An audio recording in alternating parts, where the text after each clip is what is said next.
So I have a bit more content on those slides, because initially I thought I would start with this one, so my mistake. But anyway, so there's a bit of course, again, a kind of a scientific approach behind that, about the numbers, about, of course, I mean, we all understand why substitutes need to be trained in a different manner, especially because they don't get exposed to the load of the matches, which is obviously very important to be able to keep in the rhythm.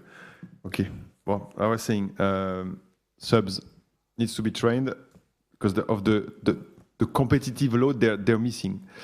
But when I started by balancing the body and the mind from a biological, physiological point of view, I think we all agree that it's important and we kind of know what they should be doing. But the thing is, I've never seen in my life a sub being happy of being sub. So most of the time, they're just pissed because they have not played, or because they were not playing, they were just like not really showing interest. So I was having a coffee or being on the phone. Of course, that doesn't really happen. But I mean, the mindset of the subs is always very difficult. And that's why I started with balancing body and the mind, is that we're always dealing with a specific, within a specific context.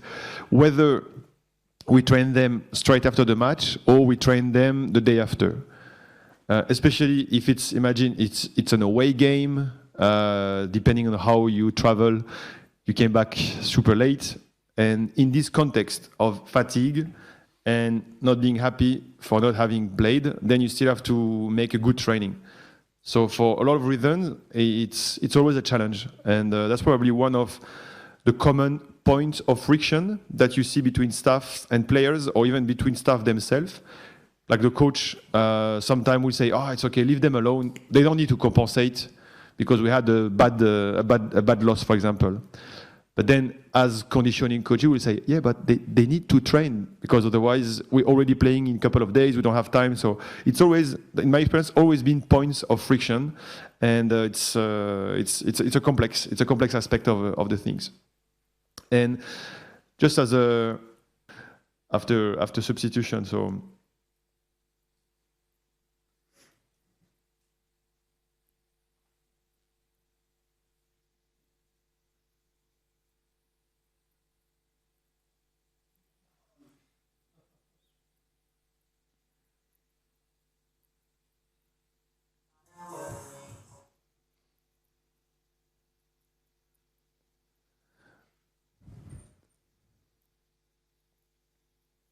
Well, you get the idea.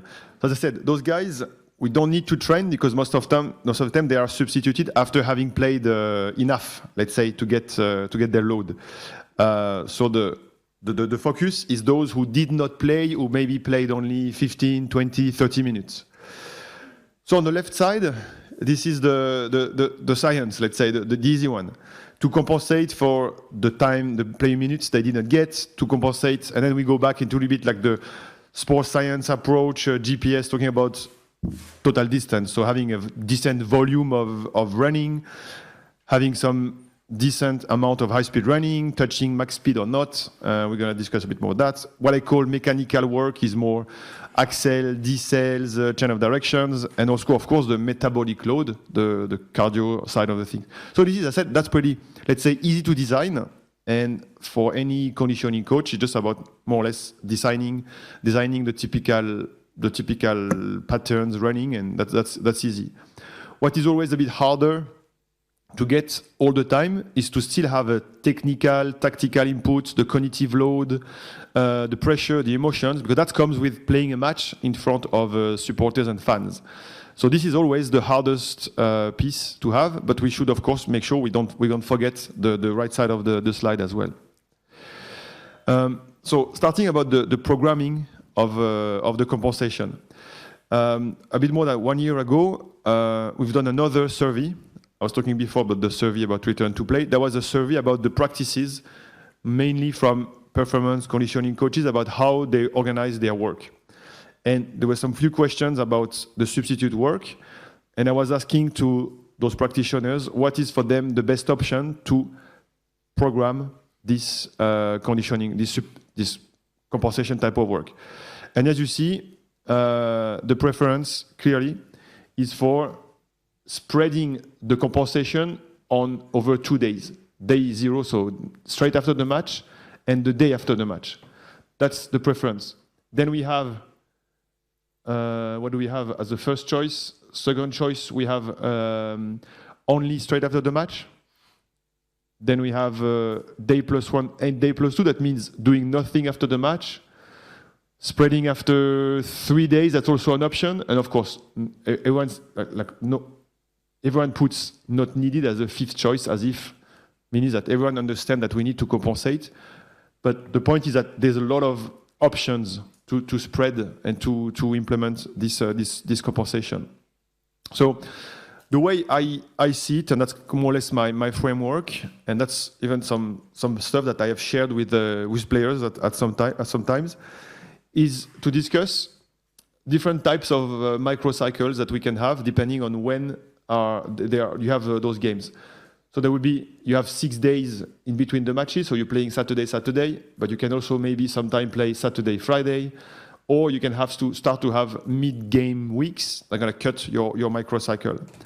So what most teams do, they tend to have heavy, intense days in the middle of the microcycle, with often some work oriented around strength, around running.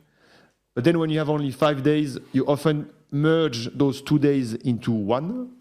But then as soon as you have 4, 3, or 2 days, you can't almost have those heavy days in the middle of the week because people believe, and that's probably the reality, you don't have the time, because you need time to recover, train hard, and recover. So if you have only 4 days, as soon as you have recovered, there's not enough time to work before you need to taper and be ready again for the next match. So in those cases, way less time to develop and work hard. So when I'm discussing about the subs, I said when we have a long microcycle, the work of those subs can definitely be done either or both on match day, and day +1. Doesn't really matter, and you can have it on both days. If it's a 5-day, you still have the space to do it on both days. But when you have 4 days, still, but when you have only 3 days or 2 days between the matches, it's impossible to start to compensate them and to have a heavy load on day +1, because in this case, the day +1 is already a day -2. That means because it's already day -2, you won't be able to push them, and then the compensation will be very, very limited. So what I want to show with this is that when the microcycles are long, there are options to do it on over several days, but when the microcycles are short, to me, we have to focus and do as much as we can on match day. So that means that it's not something that you're just going to finish the match, oh, let's do it today or let's do it tomorrow. No, I think that's something that can be organized in advance. Because when you play that game, you already know when is the next game coming. So you can already have a plan of how much you should do on match day and how much you can wait and do the day after. Again, there are conditions or situations where it's easier than others. You're playing home at 5 p.m. Super easy to do something on game day after the match. You're playing home. It's not late. Why not? But then you're playing away a Sunday at 9 p.m. This is going to be more challenging to have the subs running after the match while you still have to jump in a bus. You don't want to come too late. So again, there's a lot of let's say, contextual consideration that you have to think about. And sometimes if this match, for example, is a Sunday away at 9, I won't be bothered trying to do it on match day, because you know you have so much time to do it in better condition. Okay? But you're in this situation, you might still have to try to push, even though it's late, because that's probably the only option you have if you really want to push hard. Get a bit the idea. So again, I think it's something that we can plan and discuss ahead with the technical staff and even with the players to tell them some days I'll be happy not to get push or force for you to do it, but other days it might be important to do it because if you don't do it, might be too late. We also often think about post-session or post-match, but sometimes you can also often use the pre-session, or even pre-game or pre-session to add some content. Doesn't have to be heavy, doesn't have to be always running hard and strength, but all your mobility, activation type of work, that's something that can add up as well to the compensation, and you can do a bit more with those guys as well. So just throwing the idea, but it's important not to forget that we can use both times. Okay, so now about what matters the most when we plan, when we think about the content of those sub-session. So what is rated the most important, again, back from this survey, and not really surprisingly, minute played. So of course, the less they've played, the more they need to compensate. Pretty straightforward. What if as well, when was the last full match played, distance from next match? And if you get those three, to me, you get 90% of the need to compensate or not. Let's say last match is more than 6-7 days. He has not played either. That means it's now the second match he's not playing. Of course, he needs to compensate even more than usual. Now, next match is in 2 days. We can't do that much. Next match is in another 7 days. Definitely, now we have the window we really need to push. So as long as you get at least those three factors, I think it becomes clear why you should push or why you could not push to get the compensation done. I'll pass on that one. So now about, remember my first slide about the different targets. So best way, of course, to tick a lot of boxes and have metabolic, metabolic and metabolic, so twice the metabolic load. Also a cognitive load, technical. What's the best way to do? Of course, small-sided games or repeat a kind of a small match. So I said straight small-sided games because often you don't have many players available. If you have 10 players available, that's already cool. So 10, that makes 5-5. You can do 4-4. You can do rotation. You can do three teams of 3. But often you have a limited group. So you can do a lot with those players as well. Even though you might have sometime the opportunity maybe to call the B team or to call young players from the reserve, so that you have more players and you can train properly. Now, are you able to run those small-sided games immediately after a match on the pitch when you are away? These kind of things, it's often pretty limited. So often implementing small-sided games for compensation is way more fun day +1 when you are back to the training ground. What's the benefit of that? So that might be a little bit of a complex slide, but that's again stuff from Paris, where we looked at the GPS types of demands, so locomotor demands of using 4x4, 6x6, 8x6 in comparison to a proper match. And what we look at is the amount of the intensity of work per minute of play. So we just looked at over 1 minute, what is the intensity? So over 1 minute during a match, so the top line is always a match. So over 1 minute, the maximum intensity of a match is to run 160 meters per minute. That's when it's super intense. And then we go, if it's a window of 3 minutes, we drop to 150. If it's a window of 5 minutes, it drops to 140, and so on. So that gives you the highest intensity when we play a match over full pitch. And all those lines below is the actual intensity when we use 4x4, 6x6, or 8x8.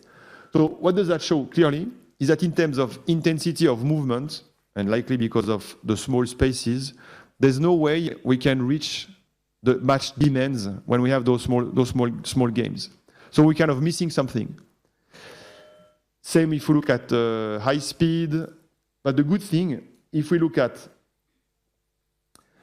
on the bottom graph the number of accel and decels per minute. In this case, because it's smaller and shorter and more players per area, we can actually, in this case, overload match demands, which is, we say in this sense, is good news.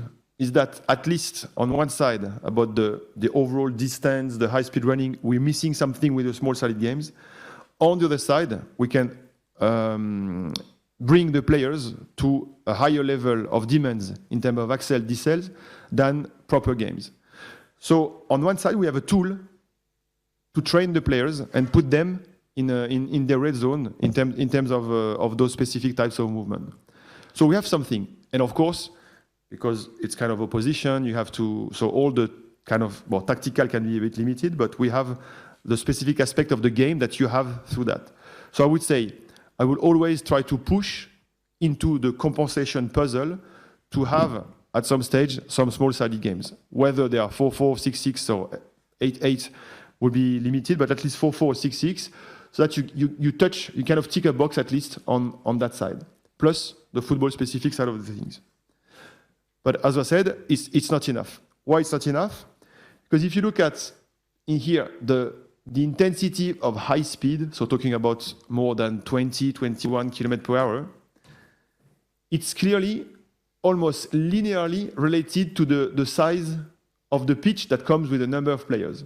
So as long as you have only a few players on the pitch, you will never reach the actual high-speed running demands of a match. Okay, so on one side, small-sided games are good because you kind of tick the box for the accel decels, but for the high speed you cannot. Which means we need to be adding, when we build our puzzle of the compensation, even if we're happy with a small-sided game, we have to think about the other level. How do we do to touch and make them accumulate enough high-speed running to be prepared for the matches also? And give you an example. That's typically what will never happen if you're playing only 6x6 in a small space, because you will never have to go through one side of the pitch to the other in about 10 or 15 seconds. So this is something that if we don't make an effort, that will never happen with the typical substitution type of work because of the space. So we need to think about replicating this for the subs. If we are looking at using a GPS, that's kind of the threshold we're looking at, as I said, above 20. And how do we go through that? I thought we corrected that before. So if we're able to use only football-specific action, like depth of run, these kind of things, obviously that's ideal.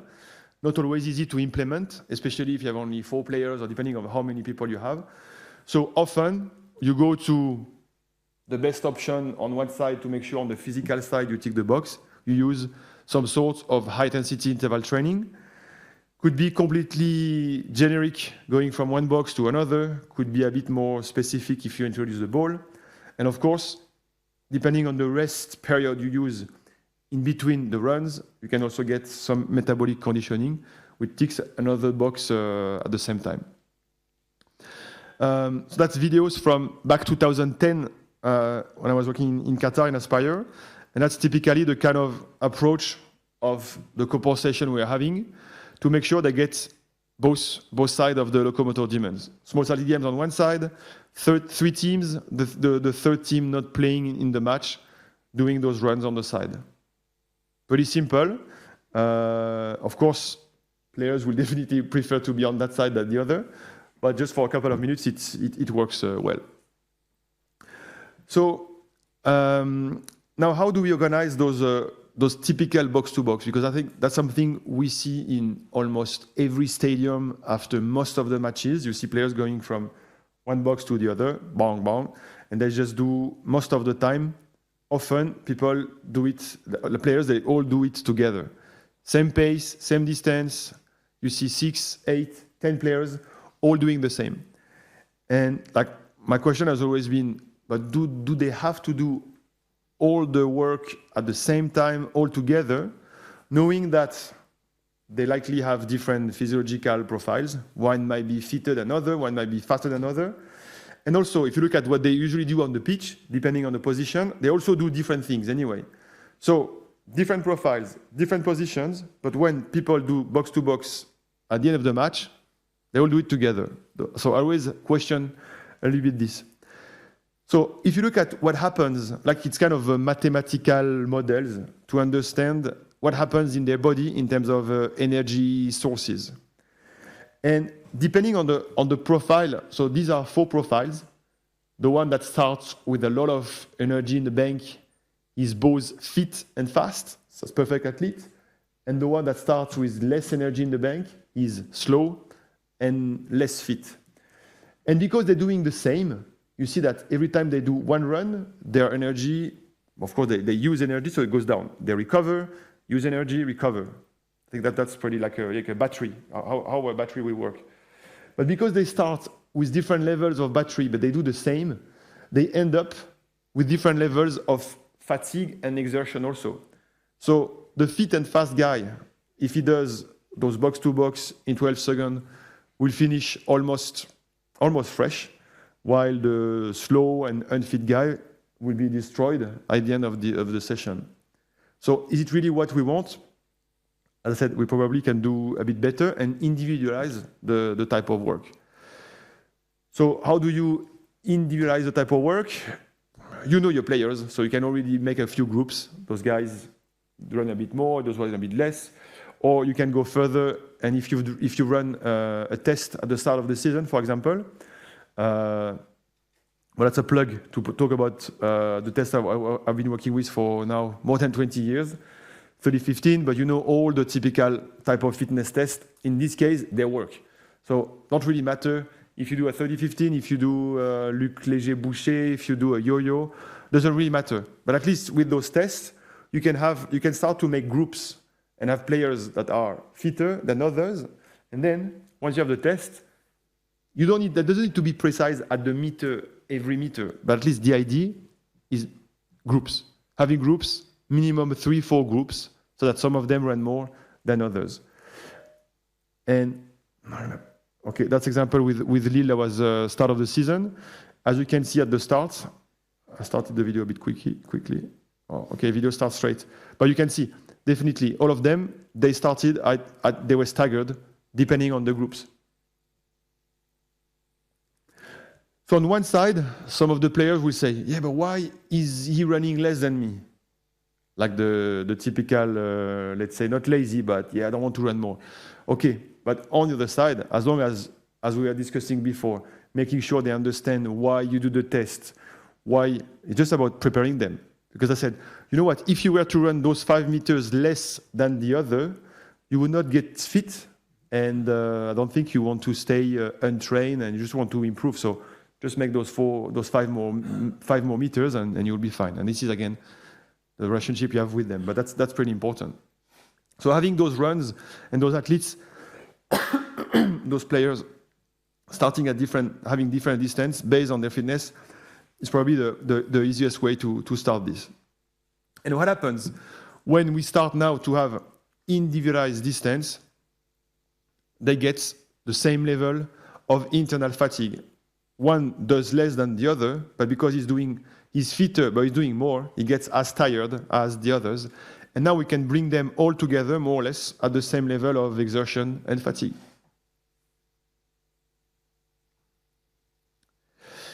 That's about the intensity. Now the other step about modulating the work of the high-speed running type of work is to think about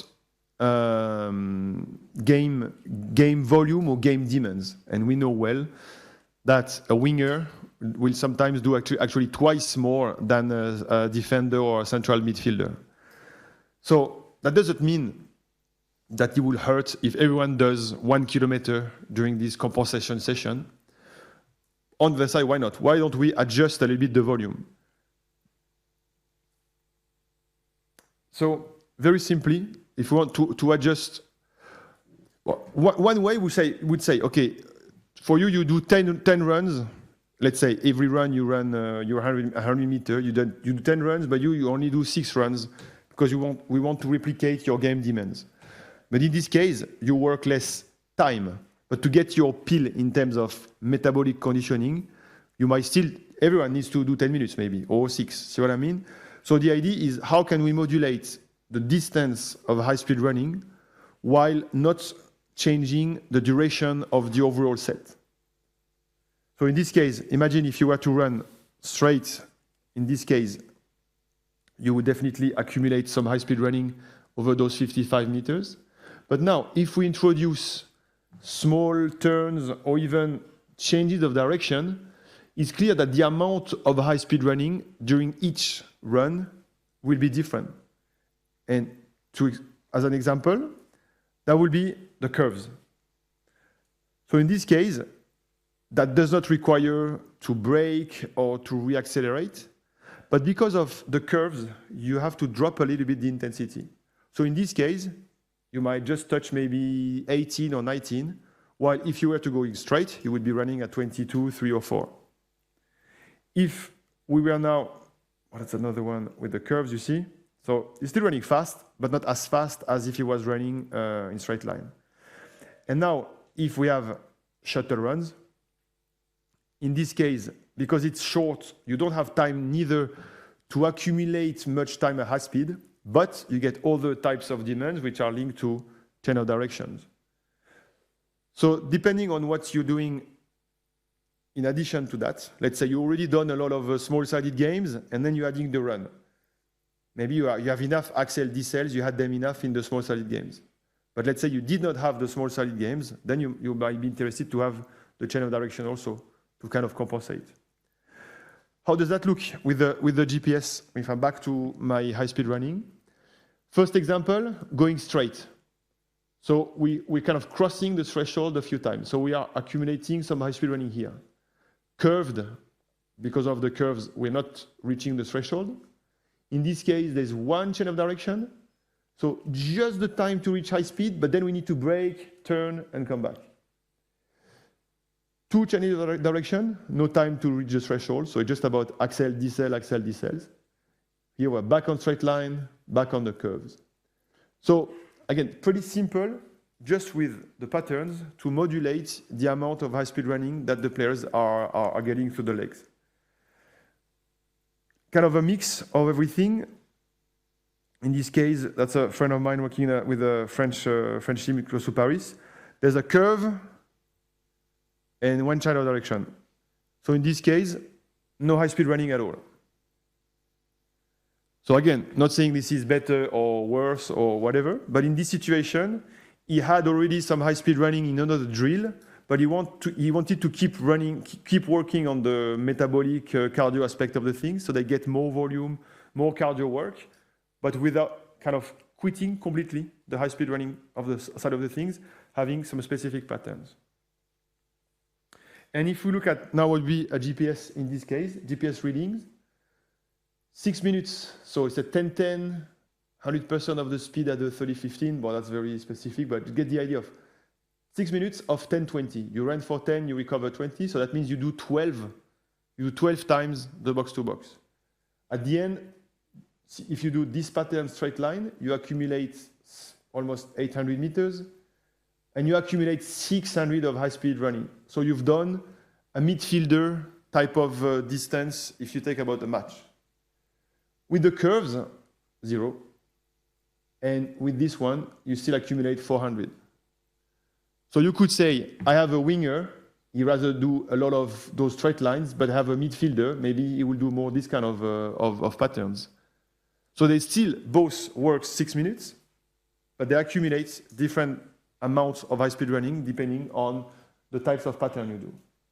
Well, this is completely athletic type of work, so there's no ball, it's the boring side of the things, but at least it get done.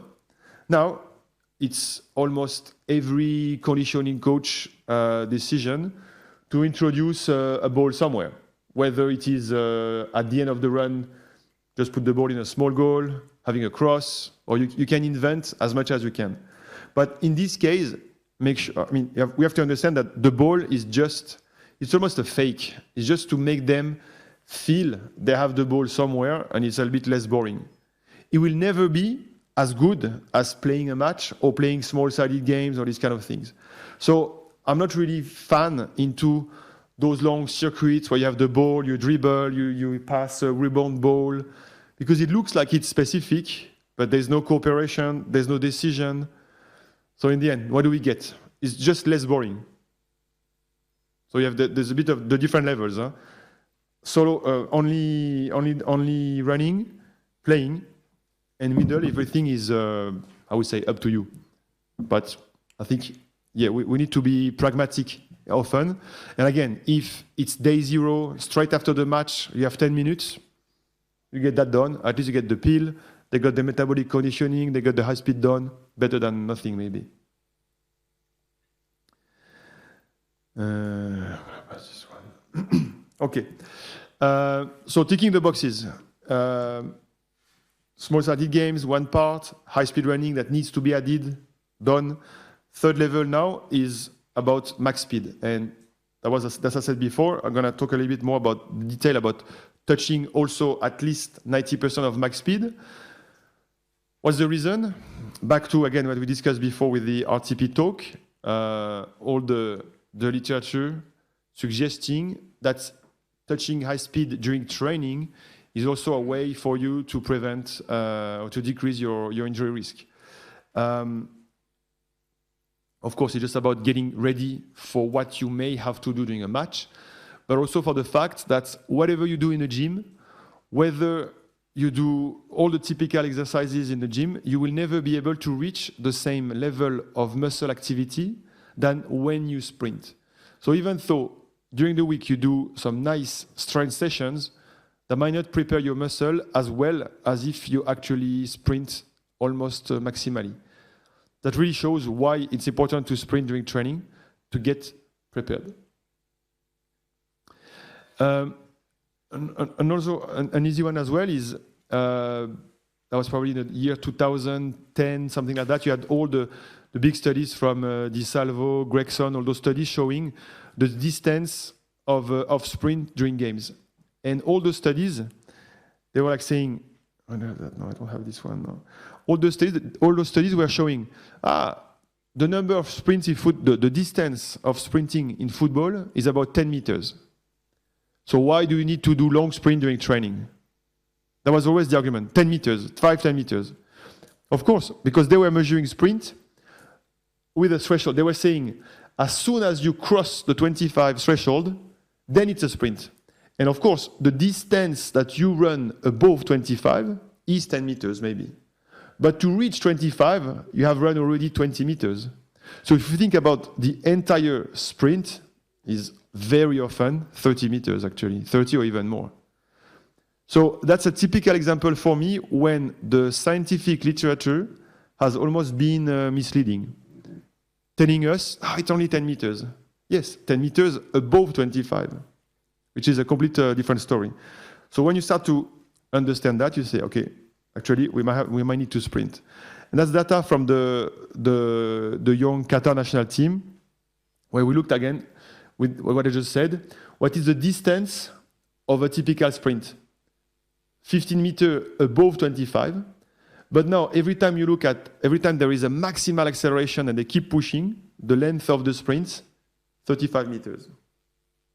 So just what I just said, but that's with same data, but analyzed with different ways. So again, once you understand that, we should not be neither afraid, and we should really be pushing to get players run 30, 40 meters often during training, and especially during the compensation. So they are unique, as I said, linked to the muscle activation, but also about the leg interaction. And that, again, I'm sure Jordan will talk about that later. The kinematic, but a lot of things. Sprint is so unique that you just can't miss it. Now the question is about, shall we reach at least 85, 90? How fast is enough? And this is where I think there's still a consensus. This is what people believe. It's roughly 85, 90, but we don't really have much evidence so far. But the idea is that, at least in terms of activity, close to the mask, the max. If we keep having players with a poor technique always sprinting at 100, and for any reason they are not recovered from the travel, as I said, imagine you came back in the night before, then you want them to sprint max, you might actually put them in a higher risk. So 90 might be enough for what we want in terms of the injury prevention side of the things, but you might take less risk than having them running full speed as well. If you look at stride length, also it's pretty nice to see that once you reach roughly 90%, your stride length is almost close to the max, showing again that's probably a good threshold for that reason also. And now, finally, a bit more evidence based on the question about those thresholds. That's a study that is now in the review that we've done with Kitman. And we looked at the rate of injury during matches, only hamstring injuries during matches for different turnarounds. So when you play every 3 days, when you play every 4 days, 5, 6, 7. And the dots are either you touch 80%, 85% during the week or not. And then we looked at the rates. So in this case, you have roughly 5 hamstring injuries per microcycle of 3 days, but you get, I mean, that's in average over 627 players, so it's a very, very large sample size. So in this case, whether you touch 85 or not, the rate of hamstring injury is exactly the same. So in this case, you touch or not, doesn't matter. Similar rate of injury for 3-day microcycle, 4 days is the same. There's always the rate of injury is the same whether you touch or not 85. Now looking at touching 90. At least we found for one type of turnaround, the rate of injury was lower when 90% was touched versus when 90% was not touched. Now looking at touching 95% on those 6 microcycles or turnovers, for 3 of them, there were clearly lower injury risk when 95 was touched than when 95 was not touched. So that's probably the first time that we kind of feel that there is something with intensity. It's not perfectly clear. I would more talk about tendencies, but in this case, the higher and the faster those runs, the greater the association with potential injury risk during matches. So I was saying at least 90. That might say at least 95 even if we look at those results. And a bit further with those data, then we looked at when is it important or interesting to touch those 95%. So again, we have here non-contact match hamstring injuries during those turnarounds.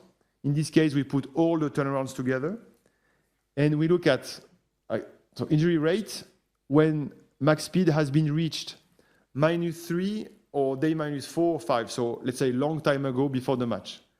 You're here, which is almost similar to when max speed is touched the day before the match, close to the injury rates where max speed is never touched. But in this case, interestingly, when max speed is reached day -2, there was not even a single injury during matches following an exposure at day -2. There's a little bit of uncertainty if you look at the confidence intervals and everything, but there's definitely something here.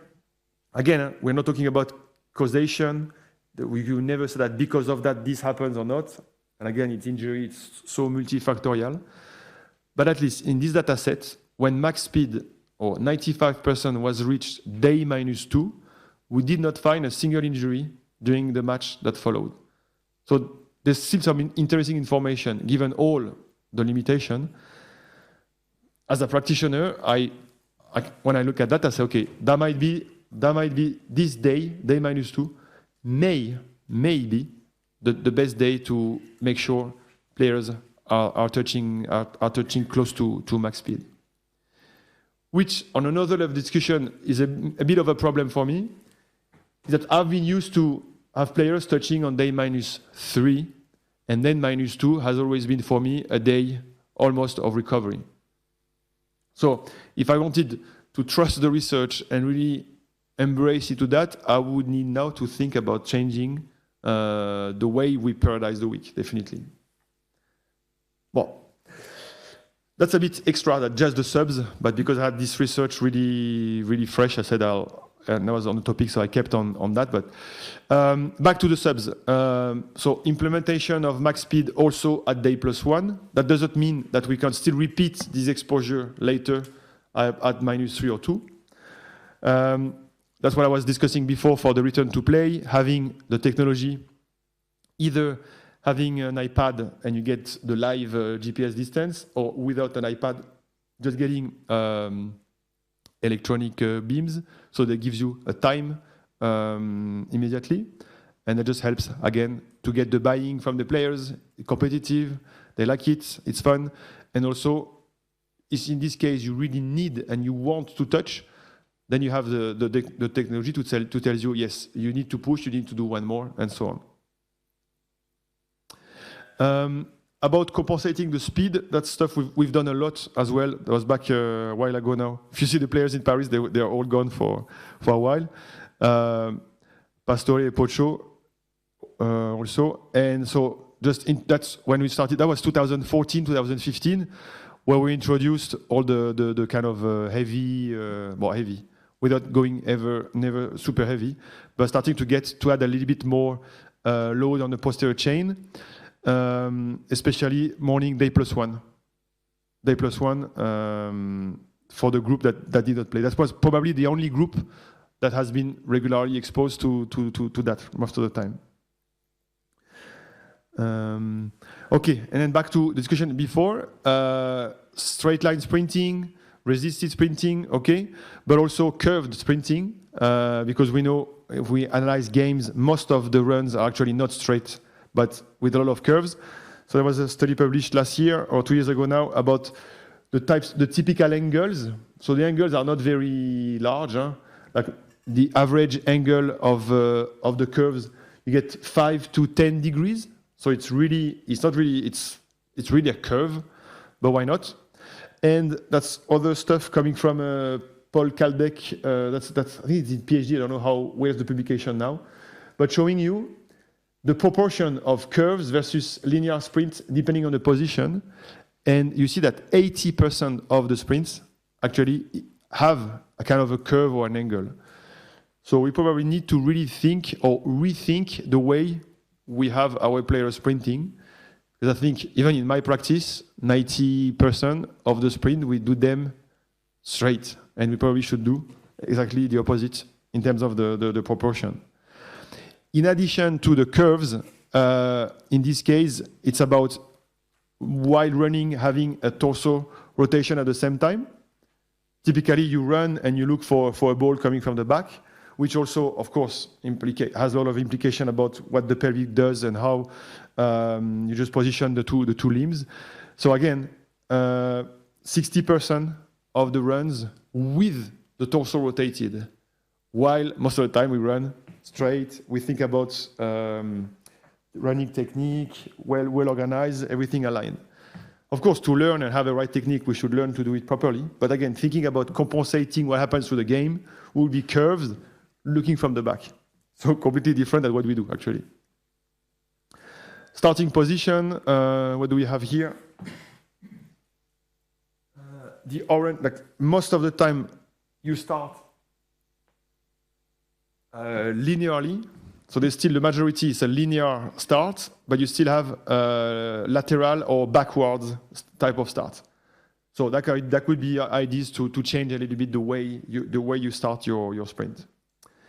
Other data from Paris that I presented before with those ones. Okay, so that's back to the compensation, or back to the pill when we're going through a return to play, is making sure we go through this sequence, 6 to 8 runs, at least 3 of them above 95, at least 1 or 2 above 90.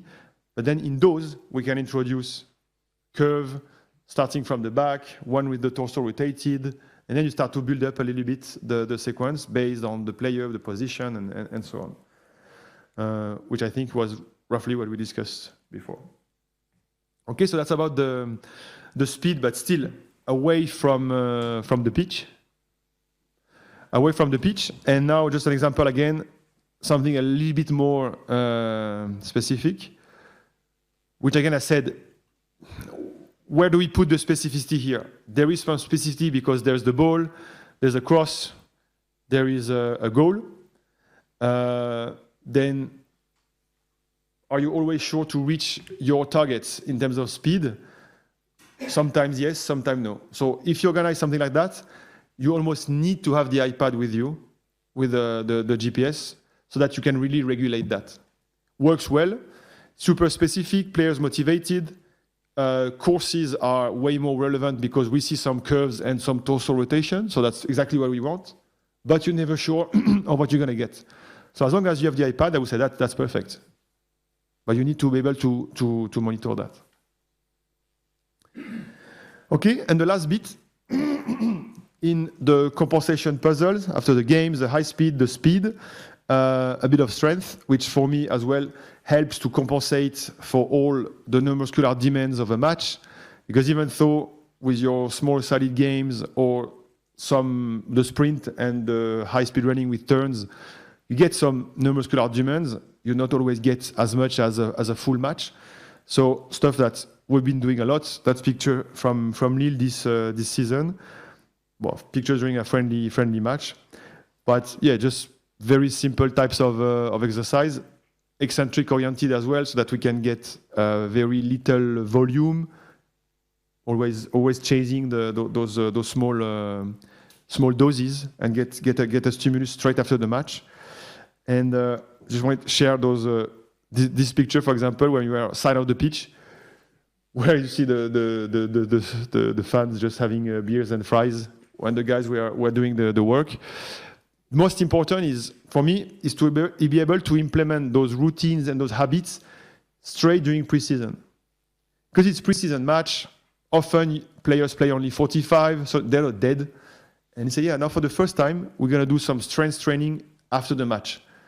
If you say that first time in season, they play 90 minutes, it's unlikely they will accept to do it.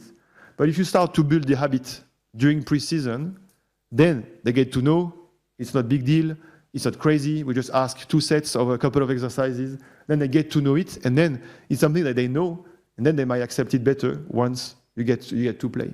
Again, you might not do that when you play two matches in a week, of course. But again, imagine you have a long week, coach has done even day 1 or day +2 off. If you don't do it now, then you have to catch up and wait for 3 days. I was back to my first slides about choosing the right moment to implement those different types of tasks. Okay, and then to finish, that's my second last slide. I would say at the ideal compensation, at least on the physical body side of things, if everything is ideal, that means if you have 16 players available, that means you called a few kids from the academy so that they make the number. I will definitely start to do a bit of a 8 versus 8 so that you can get some volume. Because if you're only straight on 4x4, there's no way you're going to reach 4 or 5K. So having this opportunity to have some more players to do a bit more in terms of volume, perfect. Then with the 4x4, we tap into the mechanical work, the accel, the decel, the metabolical work, which is obviously way harder. And as we discussed, with this, you get a lot of good things, especially football specific, but you're missing the high speed, you're missing the max speed and the strength, which you tend to add more, let's say, individually or more on the side. Then whether you do it with or without the ball, that's completely up to your context. And once we sum all of this together, we can have roughly a training that is effectively 60 minutes. You get close to 1/2 in terms of actual volume, but all the important aspects of the match that actually leads to adaptation, injury prevention, we kind of almost tick those boxes. in terms of high speed, in terms of reaching Vmax, mechanical work, that's roughly 45 in average axle decel. But that's roughly the way we get that. Of course, it's totals. So we accumulating 1 kilometer something of high speed, but we accumulate in 10 minutes or 15. While in a match, it's 90. So we're still very far from accumulating all those typical metrics in a, let's say, ecological way in relation to a proper game. But again, better than nothing. And again, remember, all this, we're doing it in the specific context that I just explained. So this is where the art of compensation comes back often more to the actual relationship that we as staff have with the players, to get them to accept and do it for the reason we discussed. So that's probably the biggest challenge. And I'm done with that. Thank you.